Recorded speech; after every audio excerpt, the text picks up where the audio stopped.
దశముద్ర అమ్మవారి దశముద్రలతోని దక్షయజ్ఞంలో అభూతి అయిన తర్వాత మళ్ళా శివుని కోసము మళ్ళా అమ్మ కోసం శివుని కోసం అమ్మ ఎన్నో కష్టాలు పడి మళ్ళా పర్వతరాజు పుత్రికగా పార్వతీదేవిగా జన్మ తీసుకొని ఎన్నో కష్టాలు పడ్డా శివుడు దొరకలేదు.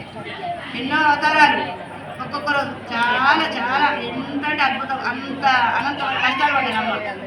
అప్పుడు 10 చేతులతో దర్శనం ఇచ్చింది. అంత శక్తి కావాలి. ఒక్కొక్క చేతుల ఒక్కొక్కరు మన లోపల ఏమన్నారు రాక్షసులు.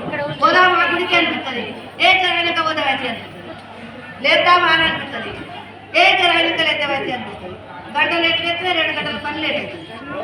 అట్లా అయితే అటువంటి రాక్షసులను అమ్మ భగవంతుని చేరుకోవాలంటే శ్రద్ధావాన్ లవదే జ్ఞానం అంటే ఎంత శ్రద్ధ ఉంటే నీకు ఆత్మజ్ఞానం. మానవ జన్మ ఊరికే రాలేదు. మానవ జన్మ ఉత్తమమైన జన్మ. ఆ ఉత్తమమైన జన్మ పొంది ఎందుకు వచ్చిందంటే 84 లక్షల జీవరాశులల్లా ఒక్క మనిషి మాత్రమే మానవుడే మానవుడు అయ్యేంత శక్తి మనకి ఇచ్చింది భగవంతుడు. అటువంటి ఉత్తమమైన జన్మను ఊరికే తిని పండుకుంటే పశువుకు నీకు తేడా లేకుంటాయి. మళ్ళీ వచ్చే జన్మ పశువులాగా ప్రవర్తిస్తే పశువు జన్మని వస్తుంది, మనిషిలాగా ప్రవర్తిస్తే మనిషి లెక్క, దేవతలాగా ప్రవర్తిస్తే దేవత జన్మ. ఏది చేస్తుంది అట్లా. ఆ శంకరుడి కోసము అమ్మవారు ఎంతో కష్టపడి అప్పుడు 10 చేతులతో 10 శక్తులు ఒక్కొక్క రాక్షసుని చంపి ఆత్మజ్ఞానాన్ని పొంది పార్వతీదేవిగా అది ఒక్కొక్క రోజు ఫస్ట్ శైలపుత్రి, తర్వాత బ్రహ్మచారి జపమాల పట్టుకొని కాషాయం పట్టుకొని బ్రహ్మచారిగా తపస్సు చేసింది. ఒక్కొక్క జన్మ ఒక్కొక్కసారి తీసుకుంటే ఎన్నో చెప్పలే రాదు, అన్ని జన్మలు తీసుకొని అంత జ్ఞానం పొంది ఆ భగవంతుని చేరుకొని అటువంటిది త్రిపుర విద్య అని ఉంటుంది. త్రిపురాశ్రీ వశంకరి అని చదివినాం కదా. ఆ త్రిపుర విద్య నేర్చి ఆ త్రిపురాసుని రాక్షసుని చంపింది. అంటే 3 గుణాలకు అతీతమైన శక్తి. 3 గుణాలు మనకు లోపము కాము ఉంటాయి కదా. ఆ గుణాలకు మనం అతీతమై వద్దులే వదలలే తర్వాత వదలలే అని అటువంటి ఆ గుణాల త్రిగుణాతీతమైన శక్తి, ఆ పరబ్రహ్మ శక్తి, ఆ త్రిపురాశ్రీ వశంకరి, ఆ త్రిపుర విద్య అమ్మవారికి ఆ దశముద్ర త్రిపురాశ్రీ వశంకరి. ఆ విద్యలు కావాలంటే ఆ దశముద్ర మనం ఆరాధన, ఒక పూజ, అది కూడా ఒక ఆరాధన అమ్మకు. మీరు దీనికి మడి సంబంధం ఏం లేదు, మడి గీడేం లేదు.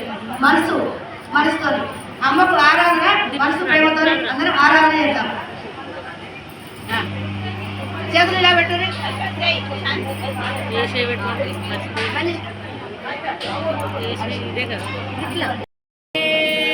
శ్రీం శ్రీమాత్రే నమః.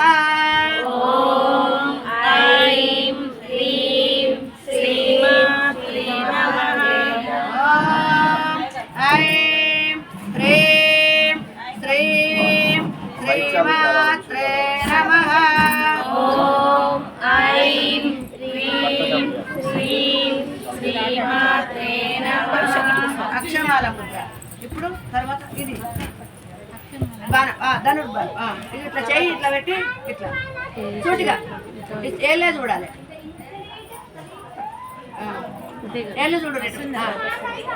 ఓం ఐం హ్రీం శ్రీం శ్రీమాత్రే నమః. ఓం ఐం హ్రీం శ్రీం శ్రీమాత్రే నమః. ఐం హ్రీం శ్రీం శ్రీమాత్రే నమః. ఐం హ్రీం శ్రీం శ్రీమాత్రే నమః. మళ్ళీ ఈ ఏలు ఇటు ఈ సైడ్ బాణం పెట్టాలి. అయిపోయిందా? ఓం ఐం హ్రీం శ్రీం శ్రీమాత్రే నమః. ఓం ఐం హ్రీం శ్రీం శ్రీమాత్రే నమః. ఇప్పుడు ఇగో ఈ కమలం ఎట్లా కమలం. ఓం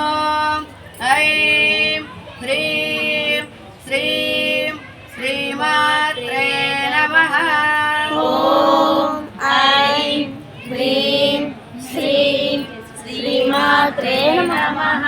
ఇప్పుడు కిందికి ఇలా కపాల ముద్ర. ఓం ఐం హ్రీం శ్రీం శ్రీమాత్రే నమః. ఓం ఐం హ్రీం శ్రీం శ్రీమాత్రే నమః. ఇంకొకటి చెప్పండి. ఇగో ఇది పుస్తకముద్ర. ఇది ఇట్లా. ఓం ఐం హ్రీం శ్రీం శ్రీమాత్రే నమః. ఓం ఐం హ్రీం శ్రీం శ్రీమాత్రే నమః. ఓం ఐం హ్రీం శ్రీం శ్రీమాత్రే నమః. ఓం ఐం హ్రీం శ్రీం శ్రీమాత్రే నమః. హరి ఓం ముద్రాయ నమః. అభయముద్రాయ నమః. ఓం ఐం హ్రీం శ్రీం శ్రీమాత్రే నమః. ఓం ఐం హ్రీం శ్రీం శ్రీమాత్రే నమః. ఓం ఐం హ్రీం శ్రీం శ్రీమాత్రే నమః.